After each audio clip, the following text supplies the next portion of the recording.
Hi అండి, అందరికీ నమస్తే. నేను ఈరోజు మీ విజయనగరం రైల్వే స్టేషన్ ఎదురుగా ఉన్నాను. నా వెనకాతల ఫ్లాగ్ చూశారు కదా, ఫ్లాగ్ ఎదురుగానే ఉన్నాను. ఈరోజు మనం విజయనగరంలో చరిత్రాత్మక ప్లేసులు అండ్ మన టూరిస్ట్ ప్లేస్లు ఏవైతే ఉన్నాయో ఆ ప్లేస్లన్నీ మనం ఈరోజు మన వీడియోలో చూపిస్తున్నాను. చివరి వరకు చూడండి. చాలా బాగుంటుంది, చాలా ఆహ్లాదకరంగా ఉంటుంది. ఎండ అయితే విపరీతమైన ఎండ ఉంది. ఇప్పుడు టైం వచ్చేసరికి ఎగ్జాక్ట్గా 12:26 అయింది. రైల్వే స్టేషన్ నుంచి మనం ముందుగా పైడితల్లి అమ్మవారి టెంపుల్ దగ్గర నుంచి మన వీడియో అయితే స్టార్ట్ చేస్తున్నాం. సో మన వీడియో చివరి వరకు చూడండి, ఎక్స్ట్రాడినరీగా ఉంటుంది, చాలా బాగుంటుంది. అండ్ ఎలా ఉన్నా కానీ మన పని మాత్రం ఆపేది లేదు, ఎక్స్ప్లోర్ చేయాల్సిందే.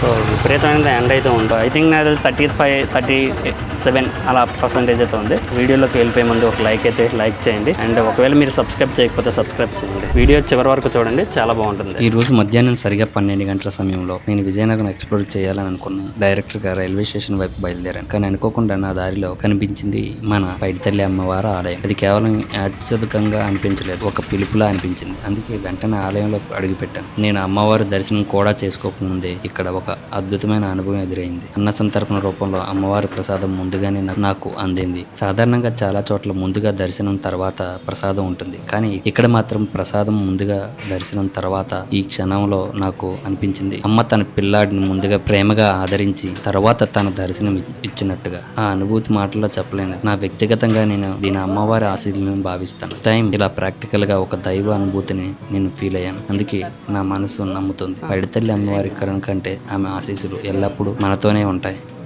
ఉత్తరాంధ్ర ప్రజల ఆరాధ దైవంగా భావించి విజయనగరం శ్రీ పైడితల్లి అమ్మవారి చరిత్ర స్థానిక విశ్వాసాలు మరియు చారిత్రక సంఘటనలు ముడిపడి ఉంది. క్రీస్తు శకం 1757లో జరిగిన బొబ్బిలి యుద్ధం ఆంధ్ర చరిత్రలో ఒక కీలక సంఘటనగా నిలిచింది. స్థానికులు కథనాల ప్రకారం విజయనగరం రాజు పూసపాటి విజయ రామరాజు సోదరి అయిన పైడిమాంబ యుద్ధాన్ని ఆపాలని కోరినా అది జరగలేదు. యుద్ధంలో తన అన్నయ్య మరణించడమే వార్త తెలుసుకుని పైడిమాంబ తీవ్ర విషోదానికి గురై విజయనగరంలో పెద్ద చెరువులు ప్రాణత్యాగం చేసుకుందని చెబుతారు. ఆ తర్వాత ఒక భక్తుడి కలలో దర్శనమిచ్చి తన విగ్రహాన్ని కొనుగొని ప్రతిష్ఠించమని ఆదేశించిందని స్థానికులు విశ్వాసం. అలా ప్రారంభమైన ఆరాధన నేడు శ్రీ పైడితల్లి అమ్మవారి ఆలయ రూపంలో లక్షలాది భక్తులు విశ్వాసానికి కేంద్రంగా మారింది. ప్రతి సంవత్సరం జరిగే సిరుమానోత్సవం విజయనగర సంస్కృతి సంప్రదాయాలు ప్రత్యేకంగా నిలిచింది. ఇది కేవలం ఒక దేవాలయ కథ మాత్రమే కాదు, ఉత్తరాంధ్ర ప్రజల భక్తి చరిత్ర మరియు ఆత్మీయ అనుబంధానికి ప్రతిబింబం. ప్రస్తుతానికి మనం గంట స్తంభం దగ్గర అయితే ఉన్నాం, మార్కెట్ దగ్గర అయితే ఉన్నాం. విజయనగరం గంట స్తంభం పక్కనే కనిపిస్తుంది కదా గంట స్తంభం. అండ్ మార్కెట్ చుట్టూ మార్కెట్ చూడండి, చాలా బిజీగా ఉంది. అయితే మన అందరికీ ఆదివారం సెలవు అయితే ఈ ప్లేస్లో మంగళవారం సెలవు. ఒకసారి ఎక్స్ప్లోర్ చేద్దాం, ఎలా ఉంది ఏంటో చూద్దాం. ఇది గంట స్తంభం, ఇక్కడ మనకి మార్కెట్ అనమాట. ఇది విజయనగరం మార్కెట్ అంతా ఇక్కడే ఉంటుంది. సో ఇక్కడ మనం ఏం కావాలన్నా ఇక్కడే దొరుకుతాయి అనమాట. అతిపెద్ద మార్కెట్ గంట స్తంభం దగ్గరికి వెళ్తే దొరకందంటే ఏమి లేదని చెప్తూ ఉంటారు. ఇవన్నీ షాపులే. ఇక్కడ మామిడి పళ్ళు, దుకాణాలు, పూజ సామాన్లు, పెళ్ళికి సంబంధించిన అన్ని సామాన్లు అయితే ఇక్కడ ఉన్నాయి. సో ఇక్కడ మంచాలు, పట్టులు అన్నీ దొరుకుతున్నాయి. సో విజయనగరం పెద్ద మార్కెట్ అనమాట. అండ్ వైజాగ్ నుంచి కూడా ఈ మార్కెట్కి వస్తూ ఉంటారు. ఇక్కడ మనకి అన్ని పూజ సామాగ్రి మార్కెట్. ఇక్కడ చూడండి దినుసులు, ఫ్లాగ్స్ అండ్ మసాలా సామాన్లు అన్నీ కలిపి ఇక్కడ అన్నీ ఉంటాయి అన్నమాట. బాగుంటాయి, వెళ్ళిపోవాలి.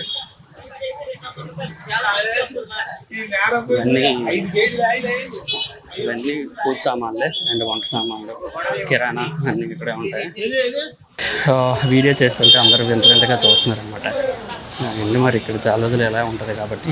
విజయనగర ఉదయం ఎక్కడ ఉంది అని అడిగితే చాలా మంది చెప్పే ఒకే పేరు గంట స్తంభం. ఇది కేవలం ఒక ల్యాండ్ మార్క్ మాత్రమే కాదు, విజయనగర జీవన శైలికి కేంద్ర బిందువు. గంట స్తంభం చుట్టూ చూస్తే చిన్న వ్యాపారుల నుంచి పెద్ద షాపుల వరకు, గ్రోసరీ ఐటమ్ నుంచి రోజువారీ అవసరాల వరకు, తాజా పండ్లు, ఫుడ్ స్టాల్స్, షాపింగ్ సెంటర్లు, ఏం కావాలన్నా ఇక్కడ దొరుకుతుంది. విజయనగరం ప్రజలకే కాదు, చుట్టుపక్కల ప్రజల మండలాలు, సమీప జిల్లాల నుంచి ఎంతో మంది ఇక్కడికి చేరుకొని తమకు కావాల్సిన వస్తువులు కొనుగోలు చేస్తుంటారు. అంటే గంట స్తంభం అనేది కేవలం ఒక ప్రదేశమే కాదు, విజయనగర వ్యాపార స్పందన. ఉదయం నుంచి రాత్రి వరకు ఒక సందడి, వ్యాపార కదలికలు, నగరపు నిజమైన ఫీల్ ఇక్కడే కనిపిస్తుంది. మనం అయితే ప్రస్తుతానికి విజయనగరం పోర్ట్ దగ్గర అయితే ఉన్నాం. ఫోర్ట్ దగ్గర అయితే ఉన్నాం. విజయనగర సామ్రాజ్య సంబంధించిన ఇది ఒక కాలేజ్గా మార్చేశారని చెప్పేసి చెప్తున్నారనమాట. సో పోర్ట్ దగ్గర మనం ఎలా ఉంది ఏంటో మనం ఒకసారి కనుక్కుందాం. ఇక్కడ లోకల్ పీపుల్స్ని. అక్కడ కనిపిస్తున్న జ్యూస్ షాప్ అయితే ఉంది, ఇక్కడికి వెళ్దాం. అండి ఒక క్రష్ ఎవరా మామూలుగా లేదండి. దీనికి ఒక లెమన్ క్రష్ అయితే తీసుకున్నాను, బాగుంది. అండ్ పోటీ ఎదురుగానే ఉందన్నమాట.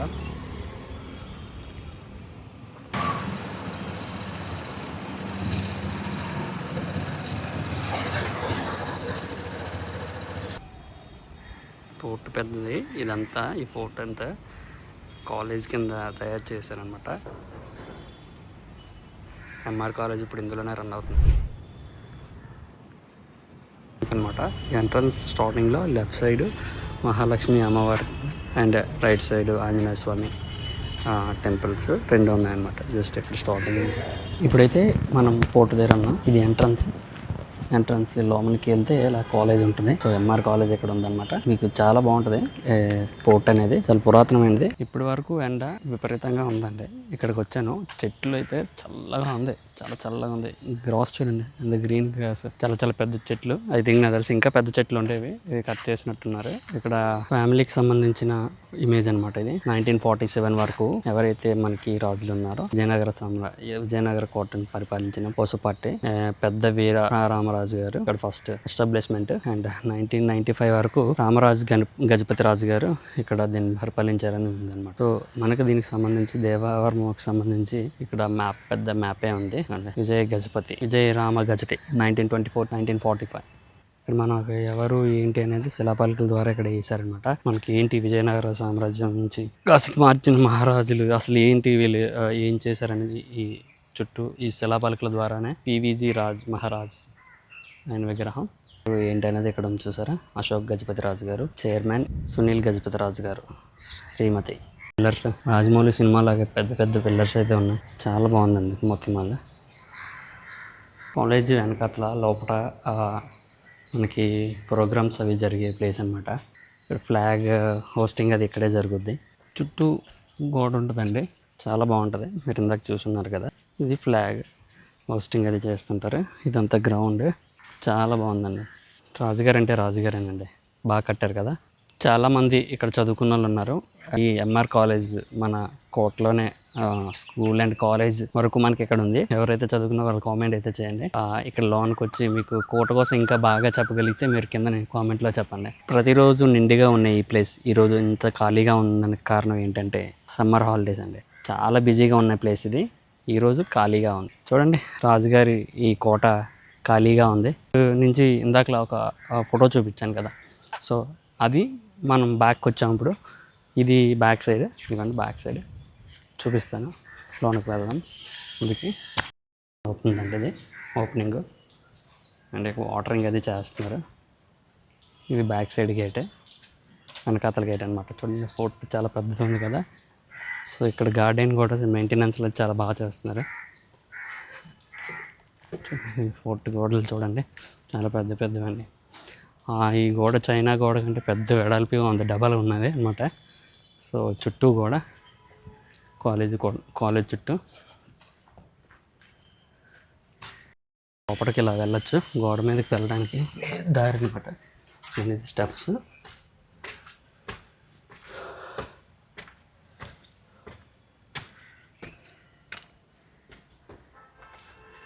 ఆ పైకి వచ్చి వీళ్ళు వాటరింగ్ అది ఇక్కడ చేస్తున్నారు.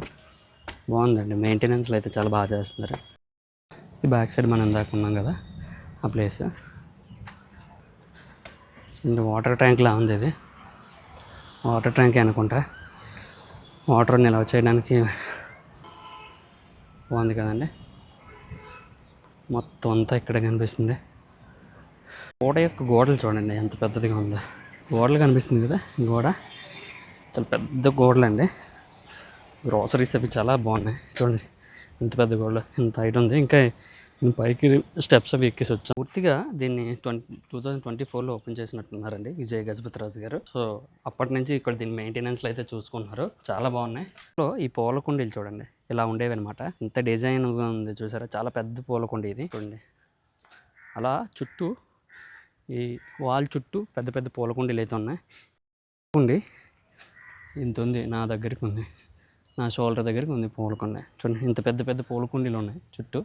చాలా బాగా మెయింటైన్ చేస్తున్నారండి. అంటే ఈ కోటలు గోడలు ఇప్పటికీ చెక్కు చెదరలేదండి. చాలా బాగున్నాయి చూడండి. ఇప్పటికీ చెక్కు చెదరలేదు. 3000 నాటి చరిత్ర ఉంది. 3000 సంవత్సరాలు. ఇప్పుడు మనం కట్టిన కన్స్ట్రక్షన్స్ ఈ రోజు కడితే మహా అయితే ఇంకో 10 సంవత్సరాల్లో పోతుంది. అంతలా అయిపోయాయి కన్స్ట్రక్షన్ ఫీల్డ్. అప్పట్లో చూడండి ఈ గోడలు ఎంత స్ట్రాంగ్గా ఉన్నాయో. ఇప్పటికీ కూడా చెక్కు కూడా చెదరలేదు చూడండి. మన వాళ్ళు మేకులు అవి పెట్టి కొద్దిగా కొట్టారు తప్ప చెక్కు కూడా చెదరలేదు. వాటరింగ్ సోర్సింగ్ చూడండి. చాలా పెద్ద గోడ అండి. చాలా పెద్ద గోడ. ఈ కోటకి విజయనగరం ఇన్ని రోజులు టూరిస్ట్ ప్లేస్ కానీ ఈ కోట హైలైట్ అండి. మనకి ఒకటే బిల్డింగ్ కాదండి, చాలా బిల్డింగ్స్ ఉన్నాయి. ఇది సెంటర్ ఆఫ్ బిల్డింగ్ అనమాట. ఒక్కొక్క తరగతి గదులకు, ఒక్కొక్క క్లాసులకి, ఒక్కొక్క ఎంఆర్ కాలేజ్ మొత్తం ఇందులోనే ఉంది. ఇప్పుడు ప్రస్తుతానికి మన కోటలోనే 30 ఎకరాలు పైగా ఉండొచ్చండి. ఇది 30 నుంచి 40 ఎకరాలు పైగా ఉంటుంది కోట. చాలా బాగుంది. ఈ మధ్యన మెయింటెనెన్స్లు కూడా చేశారు. ఈ బిల్డింగ్ అప్పటి బిల్డింగే, పాత బిల్డింగ్ చూడండి. అండి మాల్ అంటే చాలా పెద్దది, చాలా బాగుంది. ఎక్స్ట్రాడినరీ అండి. చాలా పెద్దగా ఉంది, హైలైట్గా ఉందండి. మెయింటెనెన్స్ కూడా సూపర్గా ఉంది. పెయింటింగ్స్, ఇక్కడ నుయ్యి ఒకటి ఉంది. ఇక్కడ వాటర్ సోర్సింగ్ అంతా నుయ్యి చూడండి. చాలా పెద్ద నుయ్యి ఉంది. చాలా బాగా మెయింటైన్ చేస్తున్నారండి. నిజంగా ఎక్స్ట్రాడినరీ అని చెప్పొచ్చు. నా జీవితంలో ఎలాంటి స్టైల్ ఆఫ్ బిల్డింగ్స్ నేను ఎప్పుడూ చూడలేదు. పైన ఐరన్, మనకి పూర్వ ఇల్లులు ఇలా ఉండేవన్నమాట. పైన మనకి ఒక చెక్క, దాంతో సిమెంట్, ఇప్పుడంటే సిమెంట్ వచ్చాయి కానీ అప్పట్లో చెక్క ద్వారానే చేసేది అదంతా. చూడండి ఐరన్ ఉండి మధ్యలో చెక్క వచ్చింది. సో అక్కడ బిల్డింగ్ మొత్తం చూడండి. అంటే ఒక్కొక్క ఫ్లోర్ హైట్ 30 అడుగులు ఎత్తు ఉంటుంది. అరుదైన ప్లేస్ అండి. స్కూల్ కాలేజ్ టైంలో ఇవేమీ అంతగా మనకేం కనిపించవు. వేసవికాలంలోనే ఇలా ఉంటాయి, చలికాలంలో ఇంకా చల్లగా ఉంటుంది ఈ ప్లేస్. చూడండి ఎంత బాగుందో. బ్యాక్ సైడ్ ఎంత గార్డెన్ చాలా బాగా మెయింటైన్ చేస్తున్నారు. సో మన డ్రీమ్ హౌస్ కూడా చూడండి ఎంత హైలైట్గా ఉందో. సూపర్ కదా, ఎక్స్ట్రాడినరీ. నా లైఫ్లో ఇలాంటి బిల్డింగ్ ఇప్పుడే ఫస్ట్ టైం చూడడం అండి. నిజంగా అదృష్టం ఏంటంటే మనం తిరిగి ఇల్లుని ఒక స్కూల్గా మార్చడం అనేది ఎన్నో జన్మలు చేసి ఉండాలండి. అలాంటిది రాజా గారు తన సొంత కోటని కాలేజ్, స్కూల్ కింద మార్చి ఒక దేవాలయంగా మార్చారండి. నాకు చాలా ప్రౌడ్గా ఉంది. ఎవరైనా ఒక ఇల్లుని ఇల్లుగానే చూస్తుంటారు, కానీ ఇప్పుడు ఆ ఇల్లుని దేవాలయంగా మనం చూస్తున్నాం. చూడండి ఈ స్కూల్స్ అన్నీ, ఇది హై స్కూల్, ఇక్కడ కాలేజెస్, అంతా ఎక్స్ట్రాడినరీ అండి ఈ కోటలో. నిజంగా జీవితకాలంలో మనం రాజుగారికి చాలా రుణపడి ఉంటామండి. చాలామంది రాజుల్లో తన సెల్ఫ్ కోసం ఆలోచిస్తూ ఉంటారు, కానీ గజపతిరాజు గారు ప్రజల యొక్క పట్ల చాలా డిసిప్లిన్గా, ఆయన ఆలోచన కానీ విధానం చాలా ఎక్స్ట్రాడినరీగా ఉంటుందండి.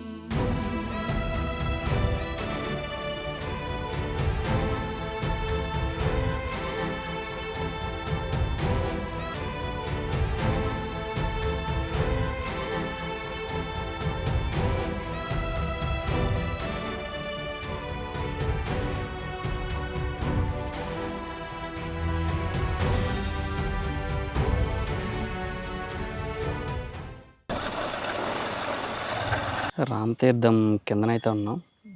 స్టార్టింగ్ అయితే వచ్చాం. రామతీర్థం ఈ స్టెప్స్ చూడండి ఎంత స్ట్రైట్గా ఉన్నాయి పైకి. కొండపైకి విద్యుత్ దీపాలు స్టార్ట్ చేసినప్పుడు 2020లో ఇక్కడ కొండపైకి విద్యుత్ దీపాలు అయితే స్టార్ట్ చేశారంట. మనమైతే స్టెప్స్ ఎక్కడానికి రామతీర్థం, శ్రీరామతీర్థంలో స్టార్ట్ అవుతున్నాం. హైలైట్ కదా, చూడండి చాలా బాగుంది నేచర్ అయితే. ఎన్ని మెట్లు ఉన్నాయో ఒకసారి లెక్క పెట్టుకుంటూ వెళ్దాం. స్టార్ట్ చేద్దాం. 1 2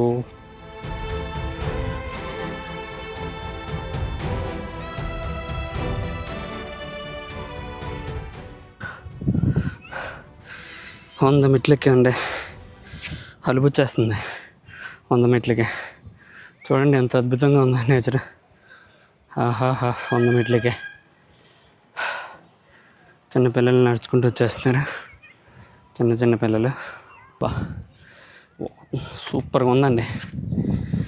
వేసవికాలంలో చల్లగా ఉంది.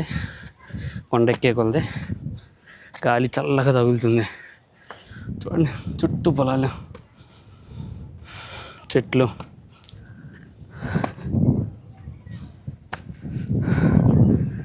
చుట్టూ కొండలు. ఇక్కడ వరకు మెట్లు ఉన్నాయి, ఇక్కడ నుంచి మెట్లు లేవు చూడండి.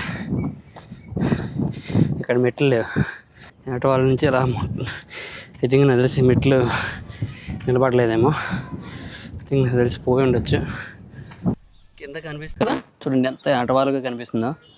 అస్సలు ఇక్కడ స్టెప్స్ కూడా లేవు. స్టెప్స్ ఇప్పటి వరకు ఉన్న స్టెప్స్ ఇప్పుడు లేవు. సో దీన్ని మళ్ళీ చెప్పాలంటే ఒక ఆటవాళ్ళ కొండ అంటే ఎప్పుడో చిన్నప్పుడు ఎక్కాను, మళ్ళీ ఇప్పుడు ఎక్కుతున్నాను. అసలు గ్రిప్స్ కూడా లేవన్నమాట. మళ్ళీ ఇవి లేకపోతే చాలా కిందకి దొరలేయడమే అలా ఉంటుంది.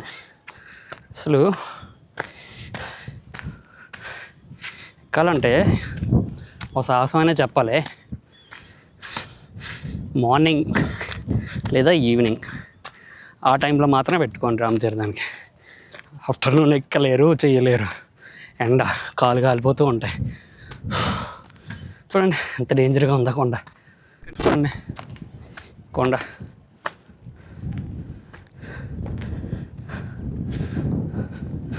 ప్లేస్ అయితే రెడీగా ఉందండి.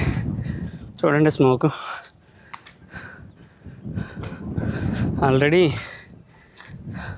మంచు స్టార్ట్ అయిపోతుంది. రామతీర్థంలో అసలు చెట్లే లేవు కొండలపైన. యాక్చువల్గా అది అన్ని కొండలకి చెట్లు ఉంటాయి, కానీ ఇక్కడ నీట్గా నడవాలి.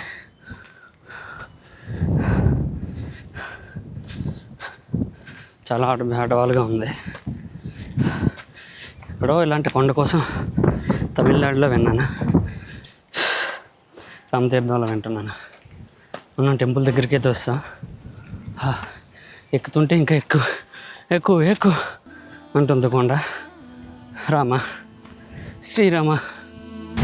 రామతీర్థం ఆంధ్రప్రదేశ్లోని విజయనగరం జిల్లాలో ఉన్న ఒక ప్రసిద్ధ చారిత్రక అత్యాధునిక క్షేత్రం. ఇది నల్లిమర్ల మండలం సమీపంలో ఉంది. ఈ ప్రదేశం హిందూ, బౌద్ధ, జైను మతాలకు సంబంధించిన చారిత్రక ఆనవాలతో ఎంతో ప్రత్యేకతను కలిగి ఉంది. స్థానిక కథనాల ప్రకారం శ్రీరాముడు నివాసం సమయంలో ఈ ప్రాంతాన్ని సందర్శించాడని, అందుకే ఈ ప్రదేశాన్ని రామతీర్థం అని పేరు వచ్చిందని చెబుతారు. కొండపై ఉన్న ఆలయం ప్రధాన ఆకర్షణ. ఇక్కడ శ్రీరాముడు, సీతాదేవి, లక్ష్మణస్వామి విగ్రహాలు భక్తులను ఆకట్టుకు ఉంటాయి. రామతీర్థం కేవలం హిందూ క్షేత్రమే కాదు, ఇక్కడ పురావస్తు తవ్వకాలలో బౌద్ధ విహారాలు, స్తూపాలు, అవశేషాలు బయటపడ్డాయి. ఇవి క్రీస్తు సగం ప్రారంభం శతాబ్దంలో చెందినవిగా భావిస్తారు. కొండలపై జైన మతానికి సంబంధించిన శిల్పాలు, ఆనవాళ్లు కూడా లభించాయి. ఒక ప్రదేశంలో 3 మతాల చరిత్ర కలిపిన అరుదైన క్షేత్రమే ఇది. కొండపై నుంచి చుట్టూ కనిపించే పచ్చని ప్రకృతి, ప్రశాంతత వాతావరణం ట్రావెల్స్ కు మంచి అనుభూతిని ఇస్తాయి. గాలికి గుడిలో గంటలు చూడండి, గంటలు ఎలా కొట్టుకుంటాయి సౌండ్.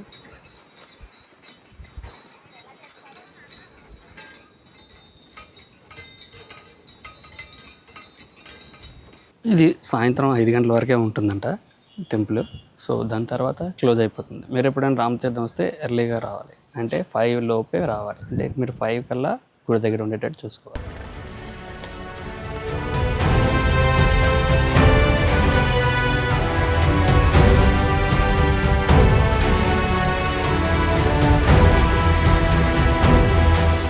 ఇది విజయనగర గుండెల్లో మెరిసి పెద్ద చెరువు. పగటిపూట సాధారణంగా కనిపించే ఈ ప్రదేశం రాత్రి అయితే పూర్తిగా కొత్త లుక్ లో కనిపిస్తుంది. చెరువు చుట్టూ మెరిసే లైటింగ్స్, నీటిలో వాటి అందమైన ప్రతిబింబాలు, పక్కనే పరుగులు తీసే ట్రాఫిక్ లైట్స్, ఇవన్నీ కలిసి విజయనగరానికి ఒక సిటీ బ్యూటీని తీసుకొస్తాయి. ఒకవైపు బిజీగా ట్రాఫిక్, మరోవైపు ప్రశాంతమైన చెరువు. ఈ కాంబినేషన్ చూడటానికి నిజంగా సూపర్. వీడియోలు తీసుకోవడానికి, ఫ్యామిలీతో కాసేపు రిలాక్స్ అవ్వడానికి ఈ స్పాట్ బెస్ట్. ఇది కేవలం చెరువే కాదు, విజయనగరం రాత్రి అందాలను ప్రతిబింబించే ఒక అందమైన అద్దం. నేను మీ ట్రావెల్ విత్ నగేష్తో ఇంకో ఇలాంటి ప్రదేశాలు ఎక్స్ప్లోర్ చేద్దాం. Thank you for watching. వీలైతే లైక్ అండ్ షేర్, సబ్స్క్రైబ్ చేయండి.